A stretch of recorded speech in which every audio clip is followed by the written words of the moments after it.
What's up, everyone? Welcome to the Champion Living Podcast, where we believe that consistency, perseverance, and not taking life too seriously are the keys to success. I'm Doug, the founder and owner and head coach of Champion Living Fitness. Each week, I'll be joined by my coaching staff with the vision of providing trustworthy information about fitness, nutrition, and mindset, and how this all applies to being a professional rodeo athlete, as well as people from all walks of life. Are you ready to become a champion? Let's go.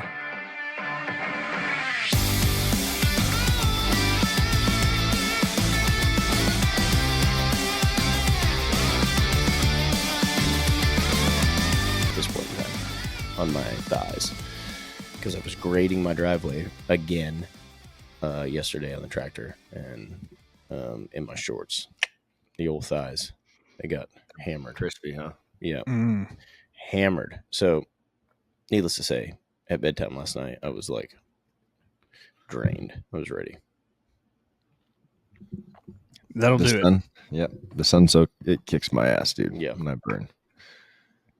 Totally. But we're back. We're all back home. Wishing we were at OPA. Yeah, for now. Wishing we were back at OPA. Dang. What'd you think, bro? Paul? Dude, I still haven't, I think I need to just write down everything because I still I have not been able to really just put it into words. Usually you sit on it for a little while and it's something comes I don't even know what to say. It was awesome. It was. I don't really have, I mean, we could go through every little detail of it, but if you weren't there, you missed out for sure. But I think the next one will probably be even better. Yeah. Because it seems to be our trajectory here. Can we try and make them better every time? Yeah. I came home and I was like, oh, that was the best one ever. And Heather's like, you literally say that every single time. And I was like, I know, but You don't understand. I feel like this one skipped a step. This one was a twofer. Two jumper. Yeah. It was. I feel the same. I was laughing because I was going through some of the B-roll and I was going through interviews at the end that Chase does. And they said, Logan, how is this different from the last one? He goes, well, I'm here. And I just laughed my ass off. I was like, that is dead on. Yeah, I'm actually at this bull riding one. Yes, you are. It did feel good to be with the boys. It was pretty awesome. It was a lot of fun. I can't get over the vibe. What's so crazy is that the vibe that we're able to create at those things, or it's the vibe that we want to create. And I don't want to take responsibility for it as a company. I think it's that we've got guys there. They bring a vibe because they're bought in, financially hefty. It's our life's work. So we're there and we bring that. And it's it doesn't matter if it's an outdoor arena, indoor arena, if we're working out with bands in the grass, or if we're working out in a state-of-the-art facility, the vibe is always phenomenal and unlike anything you can get anywhere else. And so every single one of them has had that high energy, just a crazy vibe. This place, because of it being at Fit and Wise, the workout portion, the classroom portion being at Fit and Wise, and then being down at Bowie at the arena for bucking, it had even a different energy than we've had before too. They've all been great, but Fit and Wise was sick. Mm-hmm. Man, that place is incredible. So cool. We will be there a lot. Yeah. We'll be there a lot more frequently. That was part of the upgrade, right? We were at PBR SPC the first year we did this. That was an incredible facility. The thing that was different about this one is it was almost what the PBR SPC should have felt like, in the sense of athletes literally going bathroom break. They come in, they're like, I just met so-and-so. Yeah. That's what I was going to say too. Yeah. And they got to chat with these guys, and they're heroes pretty much, and guys they look up to, and they watch ride on TV every weekend. and so it was real. Hmm. They could not literally put their hands on them, but like, you know what I mean? They could, it was, they were right there in front of them. It was real that those guys are in the same gym training while they're doing the same thing. And for me, at least when I was a younger athlete, that would tell me I'm on the right track. If we're in the same places right now, we're doing good. But a lot of guys there's no other, you can't do that anywhere else. No. And I think that one of the things that is unique about this last one over any that we've done before is the place where we did our fundamental work, being at Chase Dougherty's house. So you're in his lab. This isn't just like a building that we've set up. This is where, I mean, one of the greats, going right now, riding fantastic, somebody that these guys are watching on TV. It's where he does his work, right? And if it's good enough for him, it's definitely good enough for them. And so that vibe of just like being in that environment, and Andrew's there, and so it's just, I think that also adds value. It's a little of we always want to see the behind the scenes, like that's why Casey Fields' YouTube channel is so popular, or some of that stuff, because I see that you ride good, but what are you doing during the week to make you like that? And here they got a peek at exactly what Chase's routine looks like, what his gym looks like, what is, and so it's just incredible. Chase and Andrew too, like they've been training there for years, and they're really good about like sharing those like little moments or clips like during their training. Like Andrew's always showing his workouts, or him on the buck ride or whatever, and Chase the same thing. Like, he'll be on the bike and take a selfie, and it's got the big checks and the pictures and stuff on the wall. And so like anybody that follows them is already going to be kind of familiar with that space, and like that it's kind of it's a sacred space, maybe like a little dojo. And like when you get in there too, it's cool because it feels like a freaking dojo. It's hot, it's sweaty, like it's where the dues are paid, and it's made multiple NFR qualifications. It's made multiple PBR World Finals berths. So like it's not the, I don't know. It works, I guess. And so like it's kind of like that, just that it's that space where guys, they become familiar with it just through social media, and then it's like, holy crap, we're here, like we're in it. Guys, rodeo season is picking up. It's time to gear up with the best in the business. Beastmaster Rodeo is fully stocked and ready to get you dialed in for the rest of the season. If you're going to ride or compete at your best, you better get gear that works as hard as you do. They just launched their new Pro Gel line. This includes their neck rolls, rig and handle pads, Brazilian and American bull rope pads, and tailbone pads for all you rough stock riders. This stuff is a game changer. It's built to absorb impact, provide unmatched comfort. It's going to help keep you in the game and in the arena longer. And y'all, they're not stopping there. They have new boots, chaps, dummies, all are rolling out this season, so you can keep pushing the limits with the best in durability and performance. And as a listener to the Champion Living podcast, you get the exclusive hookup. Use our discount code Champion Living, all one word. Going to save you 10% on your entire order. Y'all, don't settle. Gear up for the best. Gear up with the best. BeastmasterRodeo.com. Check them out. What you don't want to do is drink a 42-gram core power and then go work out in that heat. You don't want to do that for sure. Just in case anybody was like planning on doing that today or tomorrow. Like I really don't think anybody would make that mistake. What happened? Logan tried. We were on our way out there, and I was like, oh, I'm gonna, like, I forgot about this core power I had in the fridge at the hotel, so I grabbed it, and I'm like, oh, I'm gonna drink that. So I drank it on my way out to Chase's, and then we get there. I'm just planning on like helping and hanging out. Doug's like, you want to get a pump in? And I'm like, yes, I would actually. So then, of course, I like can't just like kind of go through the motions. I'm like, all right, how can we make this more challenging? Next thing you know, I'm like sweating a lot, and like all of a sudden that core power is not settling very. He was looking real pale for a minute. I didn't puke. I was certain you were going to let it come back up. It was pretty close. It got a little close there for a second. I needed to take a break. So yeah. Oh, it's funny. You're welcome. In case you were wondering about that, don't do it. Don't do it. Don't do it. But also, that first day we were at Chase's, Trey came over and got on a bull, and everyone got to go down to the arena and watch another NFR caliber athlete, literally watch everything he did from the second he walked into the behind the buck and shoots to putting his rope on to all that. I think you guys talked through some things down there as well. It just makes it so real for them. And I think it adds another step of confidence to their step, a level of confidence to them that they belong here and they actually can see that when they do a couple days of work with these guys. So it was awesome. Like I said, bull riding has never been my event, but after each one of these, I am so fired up leaving for these guys and watching the progress and everything we get to learn about that event is a lot of fun listening to you guys coaching.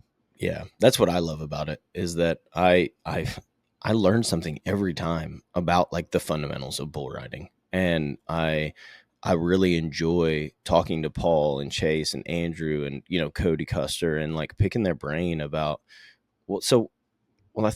I thought it was supposed to be like this. And they're like, well, that's kind of the old way of doing it, but like this way, and this is why. And I'm like, oh my gosh. And with having a strength and conditioning background and understanding a little bit of biomechanics, it's like, I get light bulb moments, like, oh my gosh, that makes so much sense. And then I'm able to, it was so funny on Saturday, I came back and right into the throes of chaos again, and I'm judging a rodeo. And so, and mind you, it's a good rodeo, good bulls, but the level of contestants is typically a little lower. And so like, I'm watching all their shoot procedure, I'm standing right there judging, I'm watching all their shoot procedure, and I'm like, I could help you so much. I could help you so much. I could help you so much. Are you okay? I could help you so much. But like, it's just crazy how it like carries on. Now, once you see it, you can't unsee it, especially like the knee placement, like where you're, a lot of these guys are dropping their legs all the way down and they're like getting a deep hole, and like, man, I watched, they made a post the other day. Joe shared it, I think, on his story, but it was Josh, and it was of this like 90-degree angle between his torso and like at his hip, and knees. And I'm like, I think it was once you see it, you can't unsee it. I'm like, getting too deep a hole, big dog. Like, anyway, just that's what I love about even on the barrel, like when you do it on the barrel, because like that's what Joe was having me do a couple weeks ago, is like bringing my knees up even further, because I always rode with my knees up pretty far, or I thought, like way further than most guys. And then like Joe was having me bring them up even further than what like I had become accustomed to, and I was like, whoa, okay. And then like when you buck the barrel, and it's like, now I feel it, like the light bulb moment. So even on the barrel, like it looks wrong almost.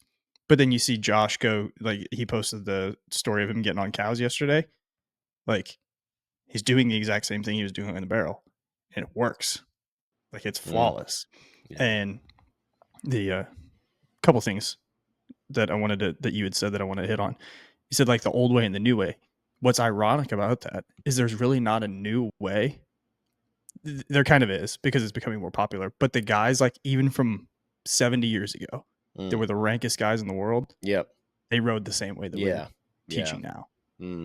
But most guys got away with reaching real deep, turn your toes out, get a hold with your spurs, like that old school mentality. Guys could get away with that because the level of bulls was much lower. But the guys that were the stickiest, George Paul's, maybe, I don't know who else I can throw in. They're probably Jim Shoulders.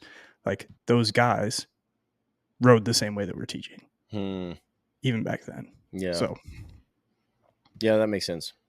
But it's improper vocabulary. No. But that's no. It's not improper, because that's what people would say. Yeah. Like that. Yeah. That's common. Like that's the common verbiage. But like I want to make it clear is like this isn't like anything brand new. Like this has worked forever. Yeah. Since the beginning of bull riding, this has worked. It's not like we're not reinventing the wheel here.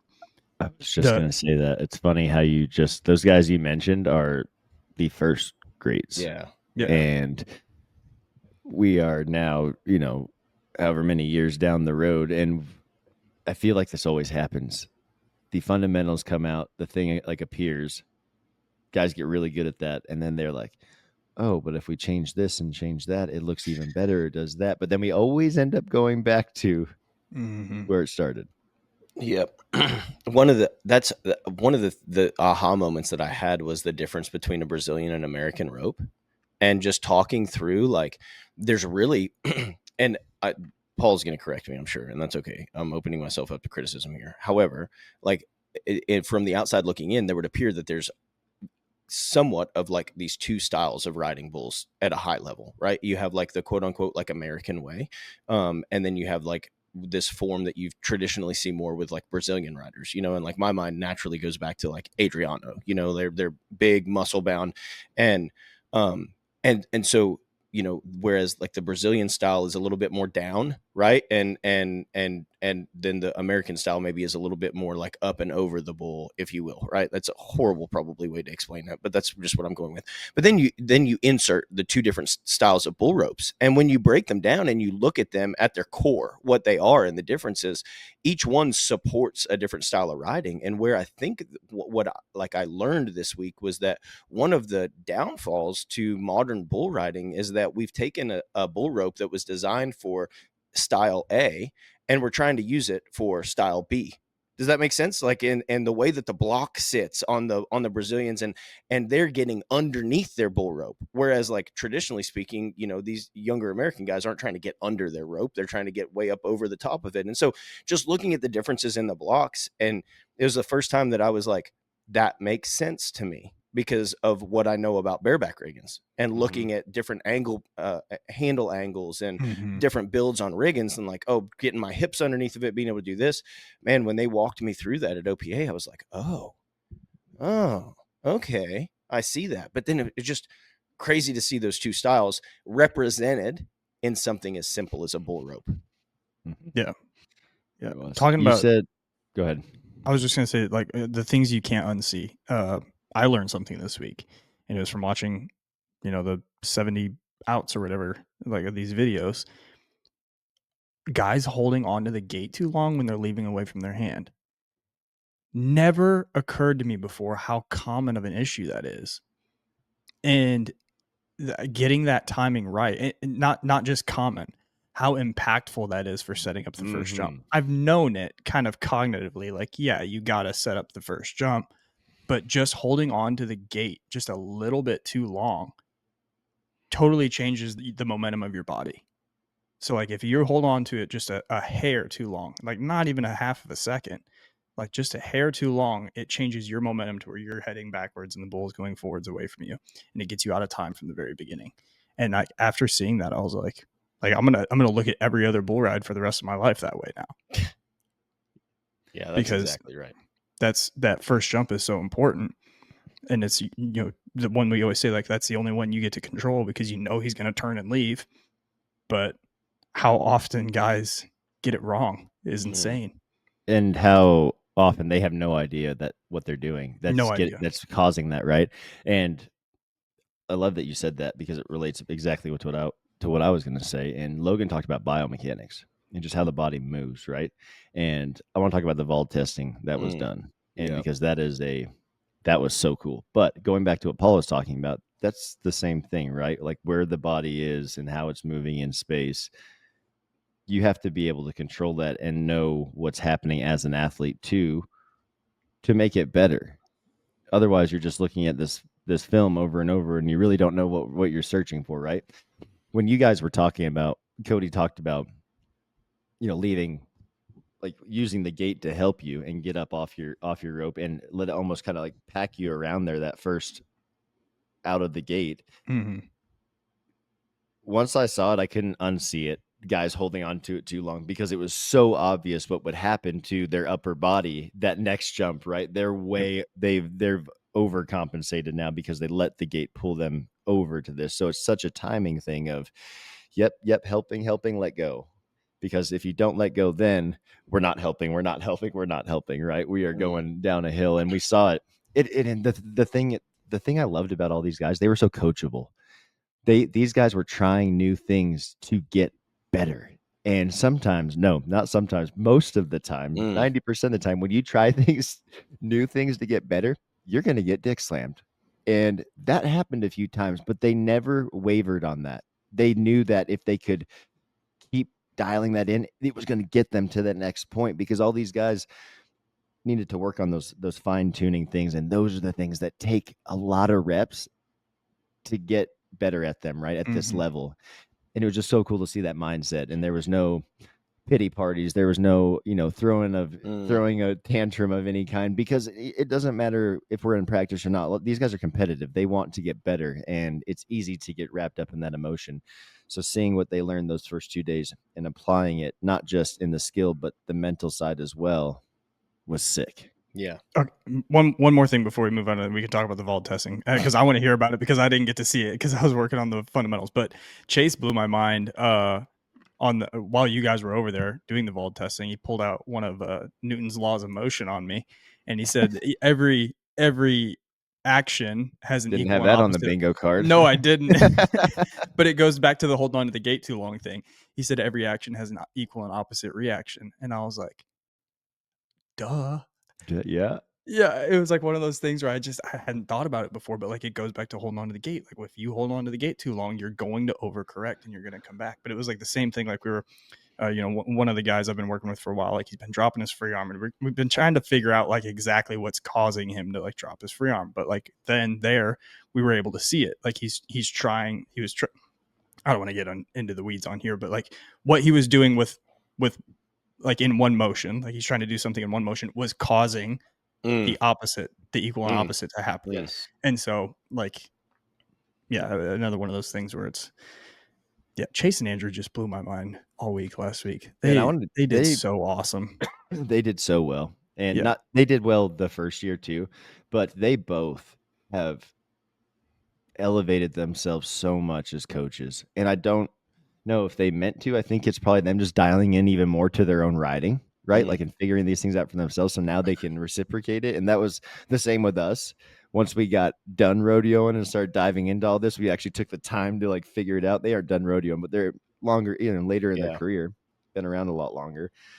They had more wisdom. They're like, okay, we need to slow this down and break it all down. But I was thoroughly impressed with both of them. And Cody is always a pleasure to have. He is, I mean, he's been breaking it down, he's had the opportunity to break this stuff down way longer than we have. And it goes back to what you were saying about Jim Shoulders and all these guys, like their style. Like Cody's been teaching that ish since, his way of it, since that's how he learned, Yeah. And so it's so cool to have these generations of world-class bull riders there with these guys, because everyone comes together for the same purpose and cause, and it's to make those guys better and to make the sport better. And I think we're doing that in a big way. Yeah. And they all care.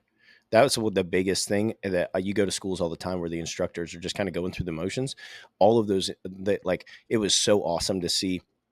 Chase was like, oh, freaking mama hen out there picking bulls. You know what I'm saying? And some of the stock contractors were like, yeah, you can get on this one. And he's like, no, he's not getting on that one. What are you, stupid? Yeah. You know what I'm saying? Yeah. Like Chase is like getting defensive for his guys. No, we're not. And I love that. And that's what it takes to have a good school. But before we do the vault testing, one of the thing I love about Cody is that he's not afraid to be wrong. I think that's one thing that makes him a great instructor. He has a name as a bull riding coach. And every time I've talked to him, at some point in time, when I spend time with him, he's always like, well, one of the things I've changed my mind on. Well, one of the things, he's always looking for what am I missing? What is not right? And he's not afraid he's always looking to grow. And that's what I appreciate about, and I consider him a mentor in that, and that we're never right. We're just simply less wrong. And I always want to be malleable and flexible to say that old way of thinking was not actually correct.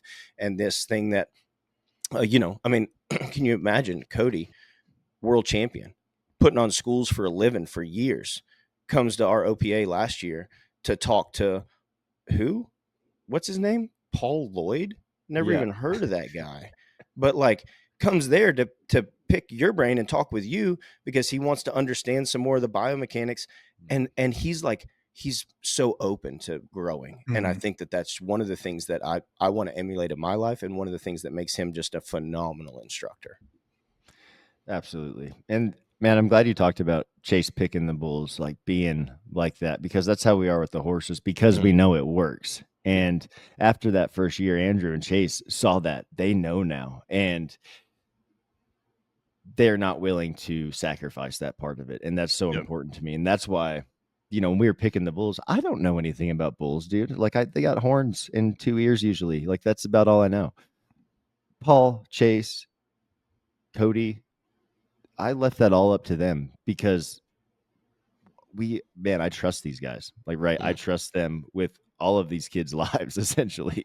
And picking those bulls is so important. We had one injury the entire time. We bucked 70 bulls, and not just like jumping all the way to the end of the pin. Like, these bulls bucked some of them. Yeah, some of them were bulls. Yeah, they bulls. And the ones that didn't get bucked were because they were 90 on it at the PBR somewhere a couple of weeks ago, right? They just got loaded in the trailer with the pin, and they're like, "Oh, here's this." And Chase is like, "No, absolutely not, right? That's not going to help anybody." But it's just so everyone, man, we all just have the same vision, and we've been together long enough. All of our coaches have worked with us. They understand the whole mission, and so to watch it all come together and to bring the next level, which is that ball testing, especially for us as coaches, to get to put data to what is actually happening. Because now that I got to see everything that they were testing, and we're going to get to help them kind of rework some of these tests to make them even better. I think about some of the things that guys are not accomplishing or not able to accomplish in the arena right over those 2 days or whatever. And sometimes it might be something that's going on the inside that's not allowing them to. And the very first reason I thought this was the split jump test that they did. Yeah. So this fall testing, they set up 8 different cameras in a 360 degrees. So they're going to track what the body is doing through all of these movements, throughout time and in space, essentially. And this is the first test they did. They had them do it's like a split jump. It's like a scissor kick. I don't know how to explain it. It's not like you're squat. You're not like lunging down. You're just shuffling. Just like a split stance, like a hop. Yeah, where you're just with your eyes closed. Legs. Yeah, with your eyes closed. So what this is telling them, and so I was sat there with Kate, and like I geeked out. I asked her so many questions, and you were like supposed to be quiet during the testing, and I'm just like over her ear just asking. She's like, "You gotta be quiet." I'm like, "Save your questions for later." I'm like, "I'm sorry. I'm just excited." But basically, when you do that, you should be able to stay in one place. And they do it for, I believe it was 30 seconds of split jumps with your eyes closed. And what it's testing is essentially in your brain what is firing to keep your equilibrium in the middle, right? And so what we saw, and it's hard not to chuckle because guys would be doing this and they'd be great. And about 5 or 6 seconds in, they'd start drifting and they'd be going left or right or forward towards cameras. And, she'd stop them before they got to the camera and they would open their eyes and like the camera would be right here. And they'd be like, holy crap, they've drifted 4 or 5 feet from where they were. And so when they do that, that allows her to see what exactly inside of the brain is. There's like a misfire. These things are not lining up, which is causing them to do this drifting thing, right? That can all be fixed. But you start thinking about the arena now, and it's something that's going 100 times as fast or at an intensity level at least 10 times that. No wonder some of these guys can't stay balanced or stay square, or their free arms getting out there all wonky because they're searching for balance somewhere because their brain's not allowing them to stay in there. And so when she just explained that to me, I was, wow, like that is okay. Now we are talking, because we can always guess on things like that, right? Like we watching them in our videos throughout their workouts, and we can tell you that something isn't quite right, and I can't tell you what it is. You keep making the same mistake, but I don't know why. Boom. Now we have data. And then the next part was the force plates under him. And I know Logan was geeking out about this, so I'll let you talk about that a little bit, buddy. Well, yeah, I think that they took him through a variety of tests on the force plates. Some of them were relevant, some of them not so much. But one of the I think one of the most important ones that they did was they did like a single leg like squat jump essentially on these force plates, and so you could really see this rate of force development, and so it gives you the best of both worlds. Why do you test? Well, you test to see imbalances so that we can maybe try to minimize those somewhat. We also test to be able to compare data and see how fast does Sage Kimsey develop force? How fast can he produce force, right? Or these other guys. And then once we have numbers, now we can start to rank people essentially, and we can start to see how things are going. Well, that single leg jump would do both. It would show their rate of force development, how quickly they could generate force into the force plate and jump. But then it also shows major differences between their right leg and their left leg. And so you're able to start to see some of these imbalances come into play. And all the testing with rodeo athletes is so new. We're still like developing, okay, well, what is that? Okay, what does it mean? Okay, now what, like, how do we make that better? You know, but I think that was the most relevant test that I saw. I mean, there's a lot of really cool ones, but that single leg jump was phenomenal. Mm-hmm. It just takes the sport to a new level, especially for coaches and what the athletes will be able to see after it. You know, we have actual data to fix things now. And so we can tell you how much stronger you are in the one leg than the other. It's no longer just your opinion as a mm-hmm. coach. You know, when you're like working with an athlete and you're like, man, you're like almost there. And they're like, what do you mean I'm almost there? Like I feel really, really now you good. Can point like to the chart and actually show yeah, I'm them. like, okay, cool. Well, you're here and Jose's here. You know, Sage is here. Like, this is where there's actual differences here, and we have things to work on. And so it gives you evidence, you know, and that's what we need. And that's what our sport has lacked for so long. And the more, guess what? The best part about this is the more evidence that we get and the more data that we collect, the less room for opinion there is, which is we'll never completely get rid of the snake oil salesman, but it will start to weed out some of this, like, this training is best for bull riding. And it's like guys standing on a ball doing bicep curls or whatever, right? Because it's like, well, that's not what the numbers say. The numbers say that this is the limiting factor in comparison with other elite level bull riders. And that's certainly not how you bring up the low hanging fruit, balancing on a ball, right? So I think that it helps with that aspect as well. Absolutely. No, it was cool. Big shout out to Kate Jackson and Joe Ernst for coming out for the week and then doing that testing for us. And we're going to be able to see all those results and forward those on to the guys. So super cool deal. We also got to help the guys out a little bit in their journey. And the PRCA gave everyone permits who wanted their PRCA permit, and then we were able to give two athletes who were ready $1,000 each in gift certificates for entry fee money through the PRCA. So thank you, Pro Rodeo, and then the PBR stepped up and also gave away some entry fee money for some challenger events this summer for these guys that are riding on their permits as well in the PBR. I thought it was really cool how they're pretty evenly split on their goals in what association they wanted to be in and go down, which road they wanted to go down. It wasn't like that last year. Everyone I feel like had were more one way or the other, right? So it was cool to be able to help out both, not types of bull riders, but both avenues, right? The sport is one thing as a whole, but there are two totally different entities that really control it. So it's cool to see them step up. Go ahead. Yeah, that was the other thing that was like a huge aha moment for me, was that I always just assumed if you want to make real money as a bull rider, you need to go to the PBR. You know what I'm saying? And Chase was like, yeah, hold your horses, big dog. And so we sat there at lunch and we looked up like the top 10 standings from both, the UTB series, which is only half a year long, as well as the PRCA standings. And then I went through and I just did, like Josh and how many bulls he got on, and we versed it against like these guys on the UTB and how many bulls they're getting on. And then when you look at the average income, the average income across the top 10 was actually higher in the PRCA, with actually only marginally more bulls, not a huge amount of more bulls than what the UTB was getting on.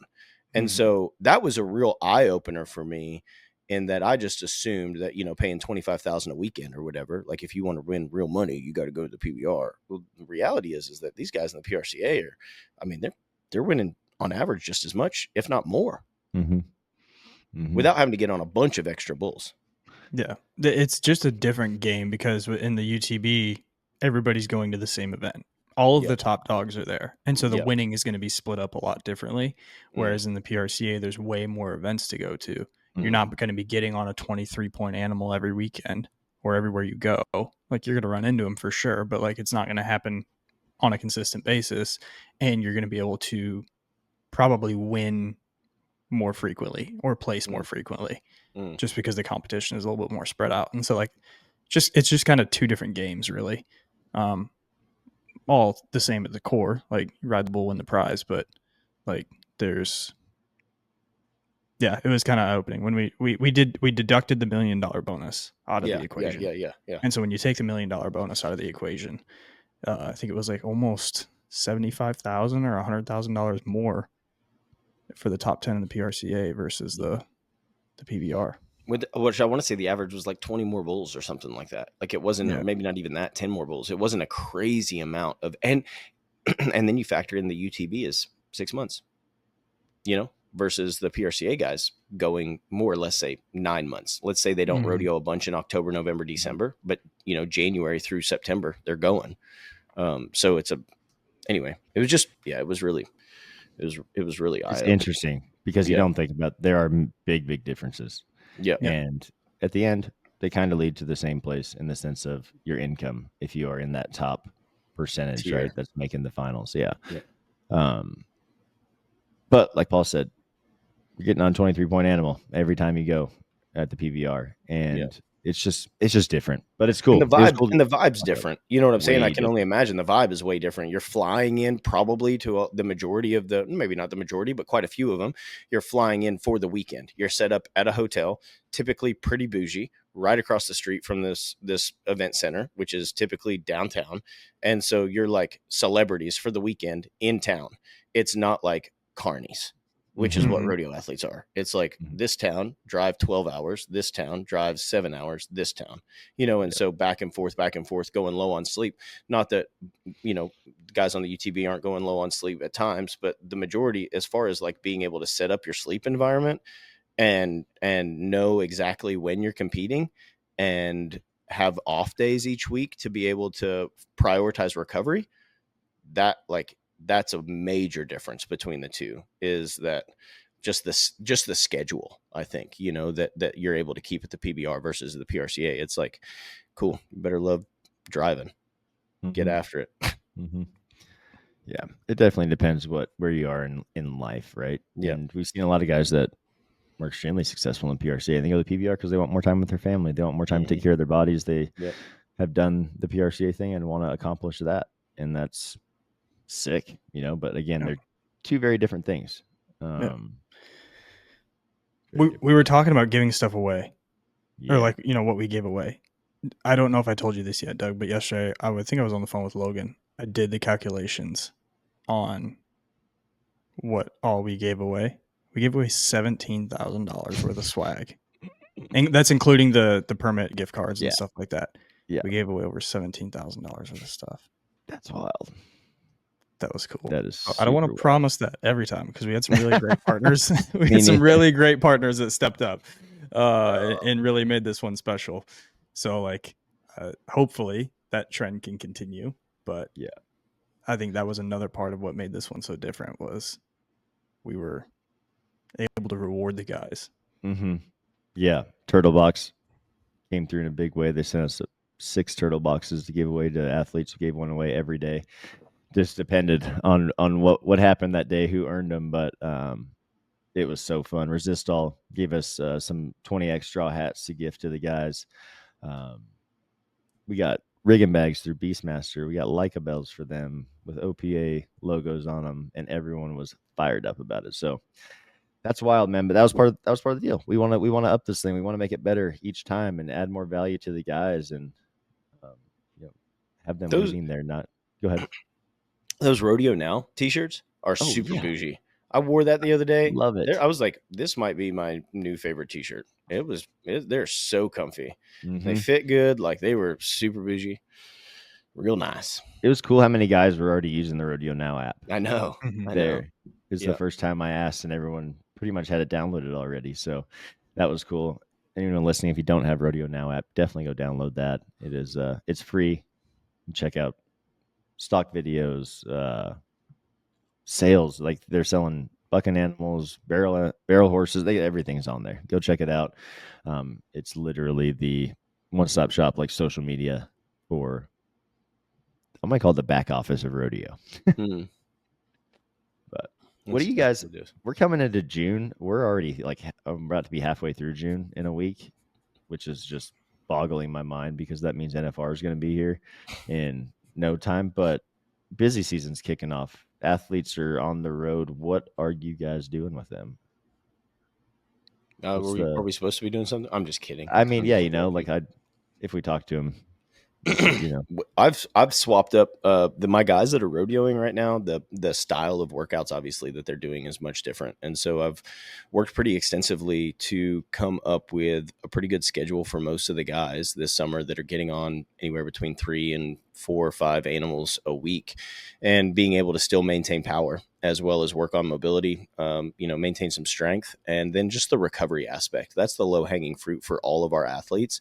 This summer is going to be how can they recover better, and so focusing on the first day of the week for me is like this recovery day, if you will, which is not the shortest day, but it goes through full body checklist. Like, how's everything feeling? Where are we at? Where are we super tight at? What needs attention? And then it's a full body with a bunch of the non-sexy mobility and banded exercises, as well as some manual therapy using a lacrosse ball, and that these guys can do to try to stay fresh. So really the biggest thing for me with athletes this time of year is communicating that you got to dance with the one that brought you.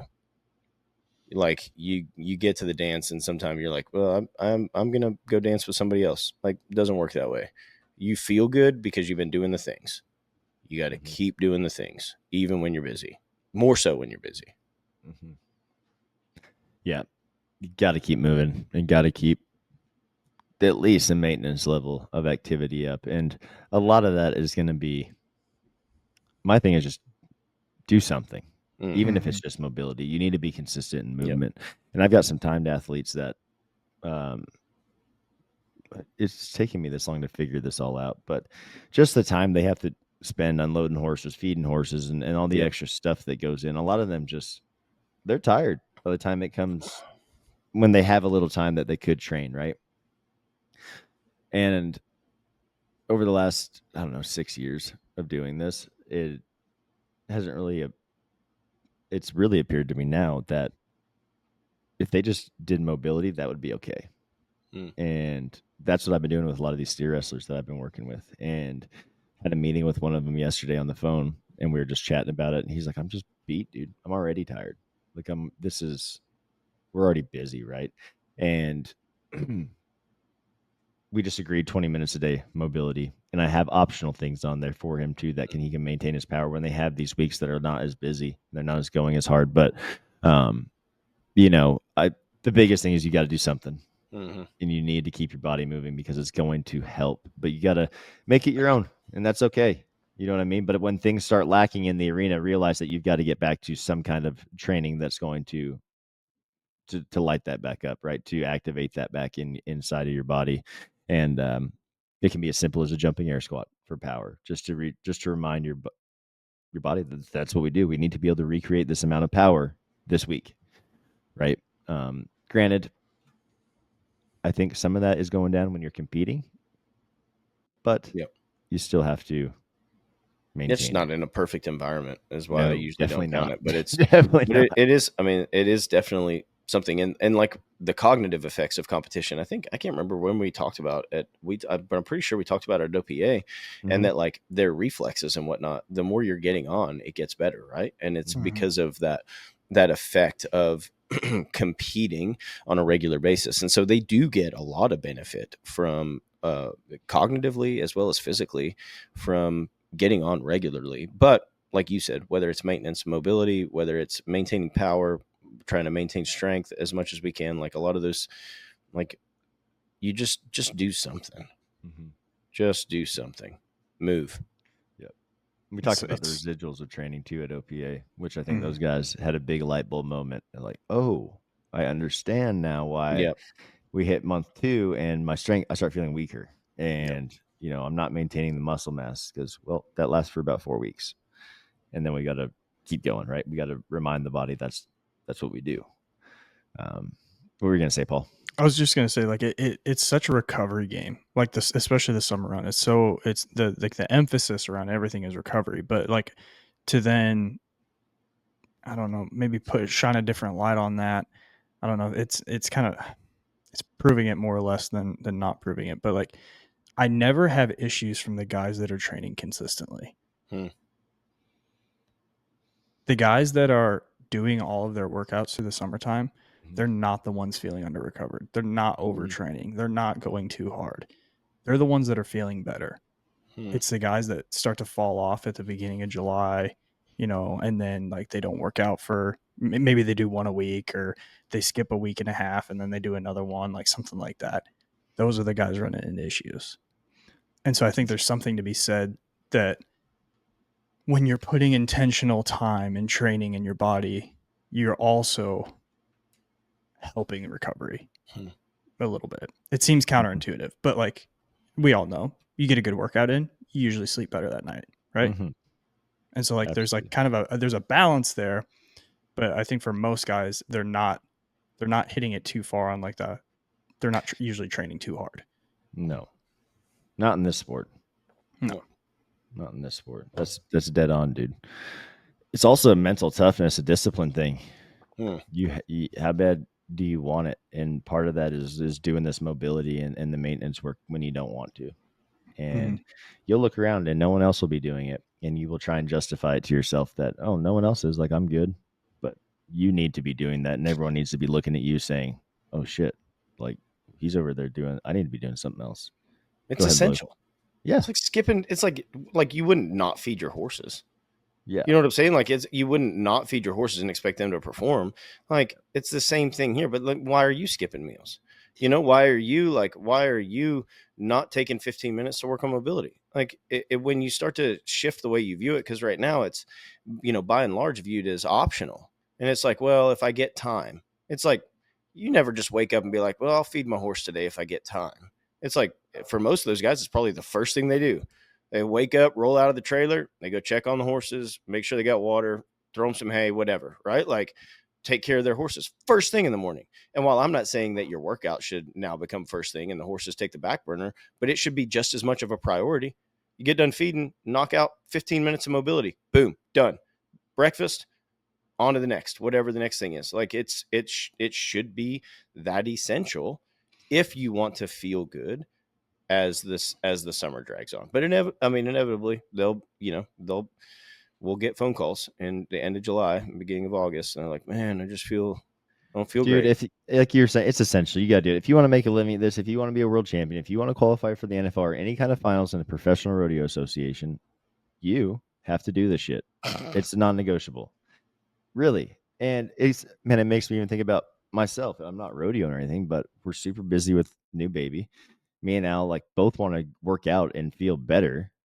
We worked out at 7:30 p.m. last night because it was the only time we had. Did we want to go at that time? Absolutely not. I did not, no, I did not. We did not want to work out, but we did because that's what it takes to get the shit done.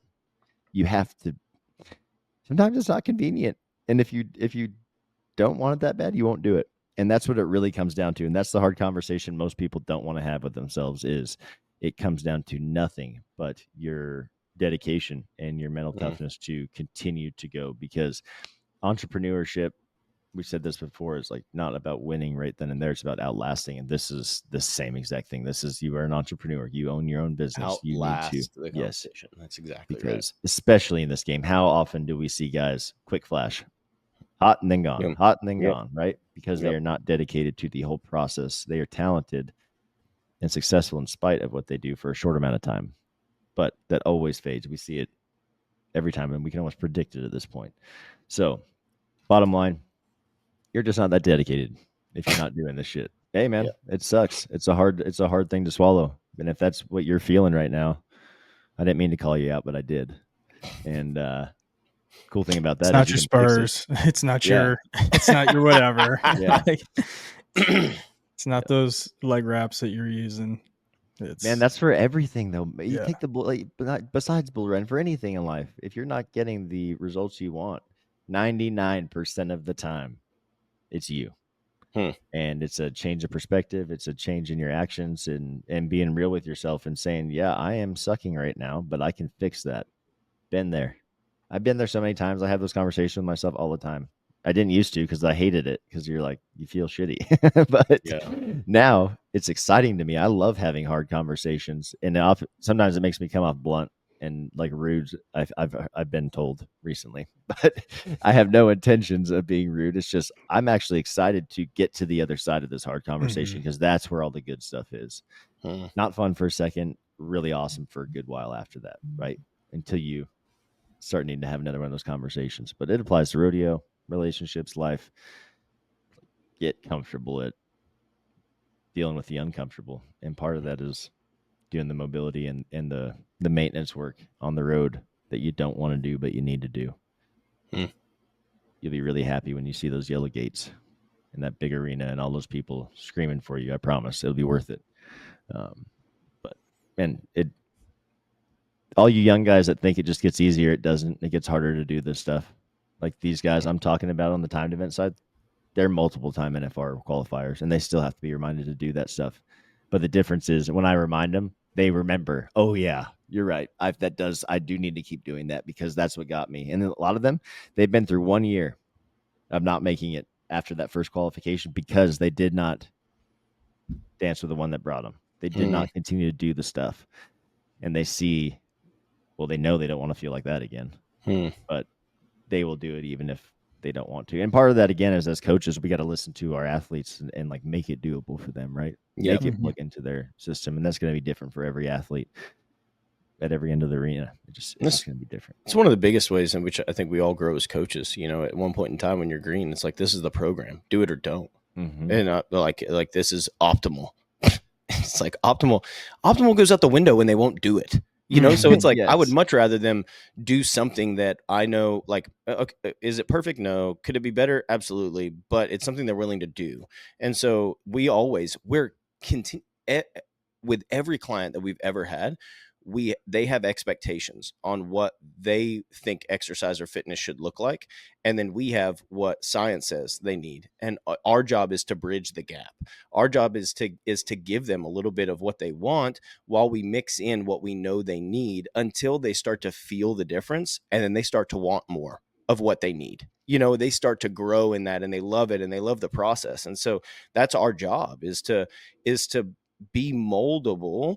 We have these foundational principles that do not change that we want to apply, but it can look different for different athletes. And so while I would never just give you workouts that I know are not only not good for you, like, or not going to help you, but they're actually more damaging, but I can listen to what you think you want, and we can mix some of that in there. You know, like, man, I usually have a lot of athletes that want high intensity interval training all the time. They want to go hard 24/7. And so as I grow, like, I used to just like, nope, we're not going to do that. And this is why. But as I grow, I'm like, okay, cool. I'm going to put a little burner in at the end. Let's do these 2 sets. We'll do a little burner here.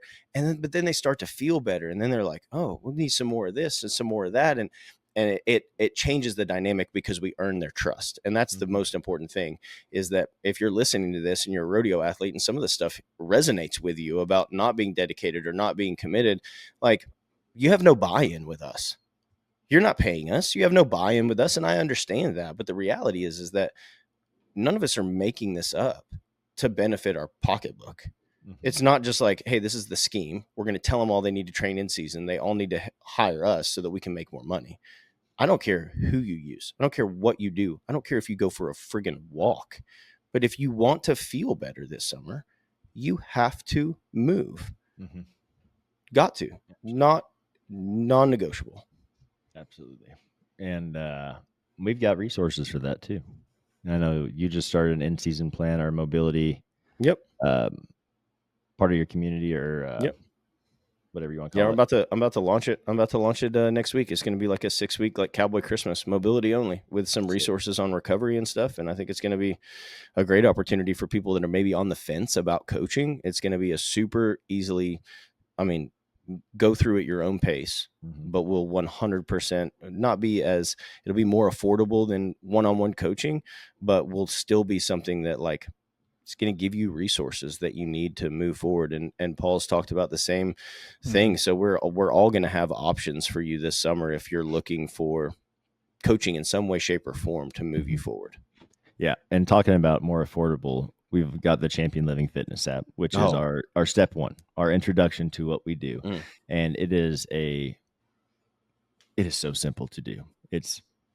We're just like the schools. We're trying to add more value to everything we do, and that includes the app, right? So what I did, and what we did as a team is we were like, what can we do to make this better for everyone? And we just decided we're going to give everyone access to more workouts, more mobility. And so what we did is every single plan on there is now grouped into sections. So Saddle Bronc used to be 101, 202 separate plans. It's just the Saddle Bronc workouts now. So when you select that, it's $19 a month, $19.99. You will get access to the 101, the 202, and our Mobility Anywhere program. And we did that for all of our events. So bareback riding, same thing, 101, 202 in there. Bull riding. That's probably like what, like a year's worth of programming? It's a ton of programming. It's like, it's at least a half a year. It's like 32 weeks. So it's a little over half a year. And you can plug and play these anywhere. We also are the official training app for PBR rider development. So we have a full rider development section in there now, and that includes in-season, off-season, body weight only, mobility training for bull riders. Guys, this is so simple. If you are not in a place to invest in individualized coaching, I promise that you can make $19.99 a month and pay for this some way, shape, or form. Even if you're not making a lot of money, there's got to be a way, right? This is simple. And this is something that we all needed when we started. We were like, what? We needed somewhere where people can go and just have access to proper training, right? Without having to make that investment. Because a lot of people just aren't there yet in their career, and that's okay. But that's why we have the Champion Living Fitness app. So go download it. It's free to download. You got 7-day free trials for every single program. So you download it. You pay nothing at first. You get to try it out. Make sure you like it. There's a community in there as well. I share tips and tricks about, there's all kinds of random things, eating, sleeping, counting your macros. There's a place where you guys can ask questions about anything. Had some guys asking about proper nutrition for bull riders the other day, and got to break that down. And then it was like 5 other people like, oh, I was wondering the same thing. And like, thanks for sharing. So there's a lot of cool stuff in there. And again, just we're trying to make this more valuable for you guys and girls. We have lots of girls plans in there: barrel racing, goat tying, roping. That covers all of the roping events: team roping and breakaway, calf roping. We have something different as well because again, you're having to dismount a horse. We're combining the roping and kind of the goat tying together for those. We got bullfighting. We have female functional fitness. We have body weight. Anyone can do it. Body weight programs and an outdoor program for if you are someone that likes to hunt, to hike, to backpack. The options are literally endless. And again, super affordable. That was the whole goal. And just to I give think so far, Doug, everything you said was right except one thing. You said that they can try it, and if they don't like it, they don't have to pay for it. But I'm pretty sure if they don't like it, like, they're wrong. They should still pay. It's got everything. Like, there's no reason you shouldn't like it. They're good programs. So we constantly like programs. the programs and like look at them, and we're always growing as coaches, as we talk about all the time. And so, there's some things that I'm like, we will go back and look at a program and be like, okay, I know better than that now. So I'm going to restructure this, or we'll rewrite them. Like, they're constantly evolving. So it's not like just this program that's 4 years old that you can do. Like, they're constantly being, demo videos are getting changed. Like we've everything. We redid every single demo video on that app 6 months ago, like in the last 6 months. And I'm telling you, if you just count up how many plans I just talked about and how many it's a lot of freaking videos that we did. It's too many. So we don't care though. Like, that's the point. We want to make it our quality, our standard, and that's what we do with everything. And so we take the time to make it better for anybody that is partaking in it. So it's free to download for now. there is a free trial For associated now, he with it. says. Yeah. Paul's For got me changing my mind. Paul's got me thinking now. Yeah, for now. But go check it out. Go check it out. And if you have any questions about it, just shoot us a message. There's contact info on the app. There's links to go to our individualized training on every single plan as well if you want to take it to the next step after you're done with that. So just take advantage of those things, and we're here to help you guys and girls any way that we can. And ears open for the horse riding OPA. We are going to be announcing that soon. Logan just peers out. Oh, what? I'm Yep, excited. it's We happening. started the registration list already, so it's like it's fixing to be go time on getting in. And one of the new things about the way that we operate our OPA is the way that we structure payments and payment plans and stuff. And it has never been easier to be able to afford to come to an OPA and get. I mean, and your investment is going to be returned. They can do it through a tenfold. firm, can't they? Like we Yeah, had an yeah, option there's where like- they can pay it off over time with like 0% APR. It's sick.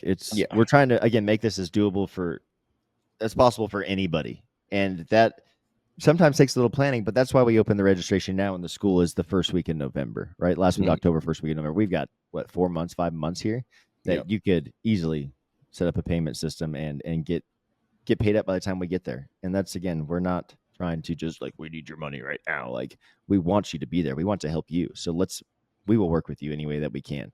And I mean, for those bull riders, a couple of these guys like needed to be there and could not do it, and we found scholarships for them.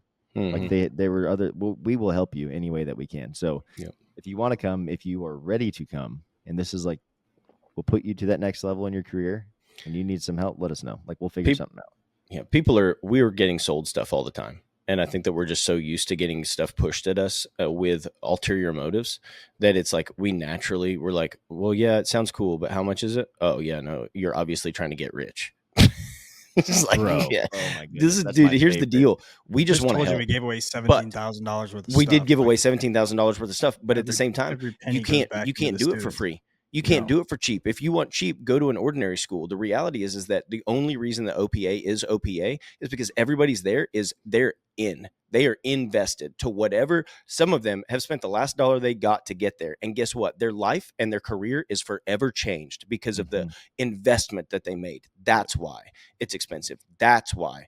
And it's one of those things that like you even like the word expensive is subjective to your career, right? Like the investment that you're going to make in coming to OPA, it literally sets up. Go talk to any one of the guys that came to the bull riding OPA, hit them up. Like, you want to know who it is? I'll send you names. You can hit up Paul, or go talk to any of them and be like, hey, so what'd you think?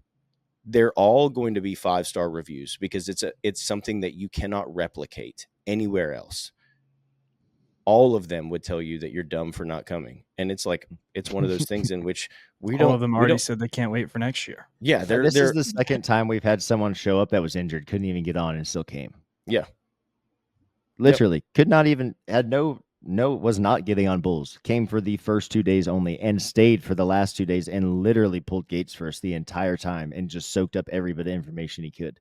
That right there tells me we're doing good things. We are on the right path. And I love that you can't replicate what we do. And I'm not saying that in an egotistical way. I'm confident that I could hand you our playbook and you could go teach it and it wouldn't even come close to what we offer and what we bring to the table, because like you said, that's our baby. Like we have literally dialed this in step by step and we've gotten it dialed in every single time. And big props to all you guys, dude. Like Logan, Paul, Tyler, all you guys crushed it.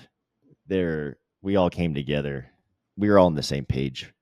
Like it was wild. It was, I think we're all going to have periods at the same time this month. Probably it's getting nuts over here. It is. But the common thread for all of us is that we care too much. We wildly care about these guys' careers and about their marriages that they're going to have one day. Like we care about the individuals, and that's the only reason that it works. And it's not let me tell you, if I like wanted to get rich quick scheme, like putting on schools, this wouldn't be it. It would be at the very bottom of the list right now. Right? Like same thing with running an app. Well, $19 a month. You know how many you know how many subscribers you have to have paying every month for that to be profitable, especially when you consider the time that we invest in, that Doug invests in putting the programs on the app and filming demo videos. Like, it's because we care and because we want to help. And like, I keep offering these guys the ability to become owners, and they just, the more they realize that they're like, I don't, nope, we'll just coach. That sounds great. You keep owning it. Yeah. It costs a lot of cash to do all this. It really I say does. I would love to do OPAs all the time, and then I realized the other what was the first day that we bucked bulls, so Wednesday or whatever, from like, what is it, 8:30 a.m. we started coaching. I didn't stop until I think it was like 11:30 p.m. that night. We were still up in the hotel around the table, like reviewing film and stuff, and like I didn't turn off from 8:30 to 11:30, and I was like, I would probably kill myself if I had the opportunity to do this all the time. Not like I wouldn't take my own life, like I would just wear myself out. Yeah. Like it would be, I would go too hard. Everyone keeps asking for an extra day. Yeah, I think we need to do an extra day. 5 days is not out of the. I mean, I was thinking about our first 2 days. Our first 2 days, because of all the value that's in there with the classroom stuff and the workouts, it almost feels like, all right, let's go. And so there's not as much as we would like of like, what do you guys want to know? Where are we at? Like, what questions do you have or whatever? It's like, okay, here's the handbook. So you have all the information already, right? Like, let's walk through this a little bit, and then we're on to the next. We got to work out, and we got to do this and do that. Like an extra, like a third day would definitely not, even like a half a day. Yeah, even half just a day. Like starting it on like that afternoon of the whatever. Yeah. I don't know. Yep, it's all possible. We could all do it. Will evolve some more for sure. But this was awesome, and it's so cool to see. This is going to change rodeo, and I cannot wait to see what happens the next couple of years and beyond. Right? I did want to touch on Red Bull Rancher Strong. Oh yeah. Quick, because I got the opportunity to go do that right after OPA, and I realized after check-in day, it was like Friday. We got done Thursday, and I had to do a couple interviews with them as well. I got done with my second interview, and we had to go check in at like 6 p.m. And I walked out of there, and Brendan came with me, our Aussie that was came to the school, and he's just checking out the U.S. for a month. So he's like, I want to come hang out. So I literally he was my plus one everywhere I went for the Red Bull thing. But I walked out, and he's talking away, and I'm just like, I have officially hit my talking point. Like I am toasted. I feel the burnout of the having to be on all the time, right? Yeah. 4 days of that and then right to that. But that was the coolest thing I've done in a long time. And I think it was mostly because I haven't challenged myself in a while, like in a competitive setting. And I didn't forget about that part of me, but I remembered really quickly when I get there that I still kind of got that dog in me that wants to go. And so I was sitting there watching. I was like the third to last heat to go. And they have a 2-minute and 30-second time cap on this obstacle course. If you haven't seen it, it's a lot. It would take me a minute and a half to run through it all, but like talking it out. So just go to my Instagram. There's a whole video. You can watch the whole run. But I have some experience in competitive fitness and pacing and things like that. So I got to watch 14 teams go before me. There were 17 total heats. And there was a lot of guys that did not finish this thing in the 2 minutes and 30 seconds and were like ghost white when they came off of there. Like, it's one of those deals that's very simple. Individual tasks are all easy. But when you add them all up and you're going really hard through them, they'll just sucker punch you in the ear about halfway through, and you're wondering what happened. So I saw that and knew that my pace needed to be a little slower than I probably wanted to if I didn't want to be hitting that red line and not wanting. I just wanted to finish. And we were stacked up against, there was like world champion obstacle course racers. There were Ninja Warrior champions. There were CrossFit Games athletes. And then there were me and a bunch of people from the ag and ranch and rodeo community, which was awesome because we held our own against them. But obviously, I didn't really stand a chance against these elite guys, right? But I just wanted to finish and get to the second round. I was 2 spots out of making it back to it. I paced it a little slow, but I did finish in the time cap, and it was a blast. And man, it makes me want to do some more things like that. But it also made me realize how rough a shape my body is actually in and how much care I have not been giving it that I usually do. I went from hunting season last year like walking out hundreds of miles with boots and pack, right? My calves and hamstrings were screaming and telling me they needed help. I didn't listen to them.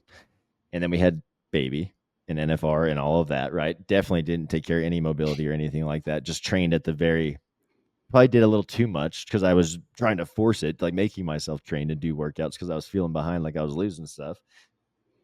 And then go on the hunt and strain my quad. And I don't know why I didn't put this all together. This has literally been building for the last 6 or 8 months. This is like 6 months worth of stress. So I had they had some ATs there and some massage therapists, and like I kind of told him what was going on. He worked on my one calf, and he was like, dude, there are some treacherous knots in this thing. Like, this is going to take days of really working on. And so I've been working on those for the last 2 days with this really intense foam roller that I have, and just scrubbing side to side and voodoo banding them. And they are so sore. They hurt so bad. It's wild. Like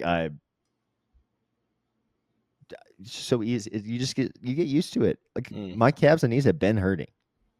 But I just got to this point where I'm like, okay, now they really hurt. And I'm starting to think back, they've been hurting like this for probably 4 months. And this is all tied to just me being an asshole and not taking care of it, but it just got me thinking about just getting my body back to like a balance, getting balanced again, and then moving on from there. Right. And my goal is to hopefully to do that again next year and actually be in shape and ready to do what I think I am capable of. But it was cool. It was awesome. And to get to throw down with that caliber of athletes, be around them all day. Everyone was so nice and cool. And the whole Red Bull team, unreal. Like, so great. Big fan of that event. And yeah, like I said, I'm excited. We should try to get all of us into it next year. Bring the Champion Living team. Down. Bingo. Yeah, it was just fun. Just different stuff. It was like made my inner kid really, really happy. Yeah. Swing down the monkey bars and jump over these poles and throwing tires and climbing hay bales and pushing trailers. It was sick. But I'm also going to plug that into my training here because it's so easy. It's so simple. It's so simple that no one even thinks about it. They're like, you're playing, you're not even working out. But if you can be playing and working out, why not do it at the same time? But those Rogue feed bags with sand, they're not hard individually, but they're awkward as hell. And then you got to carry 2 or 3 of them at 50 pounds. It gets weird real quick. But then also you feel real like insignificant when you watch Grant. I think his last name McMullen, but this is a behemoth of a man. He just stacks all 5 of those things up and picks them up like this and just walks them over and drops them in the trailer. And I'm doing 1, 2, 3, 4, 5. Yeah, it was humbling to say the least. But well, until next time, we'll catch you later. In this, we know that you're committed to upping your game in the arena, and we're teaming up with the Rodeo Now app to help you do just that.